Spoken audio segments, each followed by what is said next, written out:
So if you've been in any of the online gun groups and the conversation of self-defense, EDC has come up, or even capacity as it relates to magazines or just guns in general, you've probably heard someone say, well, a gunfight is only going to last X amount of seconds, it'll be at X yards, and it'll probably only involve, 3 to 5 rounds or something like that, which are in a way true. However, there's a really big flaw in that line of thinking. Right? So if you only want and you feel comfortable with 5, 6, 7 rounds, 8 rounds in your gun, I'm not here to change that, but I just want to give you something else to think about. For the reason why I actually carry, in most days, I'll have 24 rounds in my gun and then 23 or 24 as a reload. And that is because of this. So people will say, you probably only need 3 to 5 rounds, so they're comfortable with 6, 8, 10 rounds or whatever it is, right? Again, I'm not here to change your mind. But here's where I want you to consider something. What you're talking about when you say 3 to 5 rounds is an average, the quote-unquote average gunfights, right? All gunfights aren't average, for one. That's the most obvious thing. But the second thing is you carry a gun probably every day, or a knife, or a pepper spray, whatever it is, right? Almost every day, if not every day.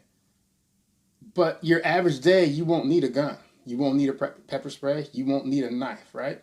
So you're already preparing for a situation that is not the average, far from the average, right? Because you'll probably go out, most of us are going to go our entire lives and never have to draw our gun, let alone fire it. So you're preparing for something that is not even remotely average.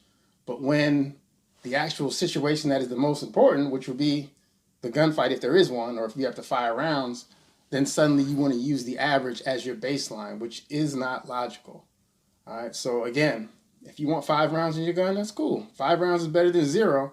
Just understand that saying, oh, because the average is 3 to 5 or whatever the number is, that's all you need, is a flawed way to look at it.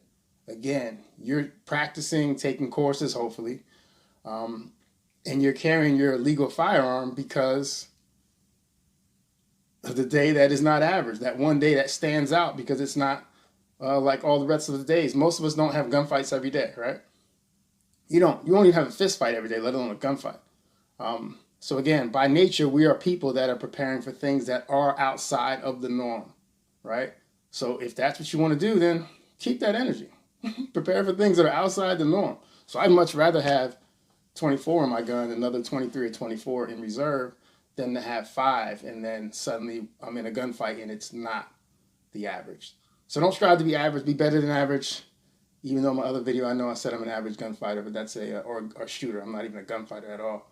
But either way, I just wanted to address that because it's a huge flaw. And when we post stuff like that in groups, there are people that are brand new to shooting and then they're going to adopt that flawed line of thinking. And we don't want that. All right, because you remember, people's lives could potentially be on the line. And personally, I'd rather have more rounds than I need than fewer than I need. And I think you would agree with that. Either way, y'all be safe.